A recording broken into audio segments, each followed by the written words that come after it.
राख्नलाई सुखले।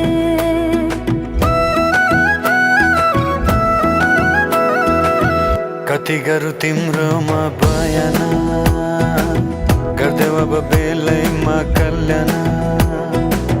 कति गर्छौ बयान मुखले, आट गरेर राख्नलाई सुखले।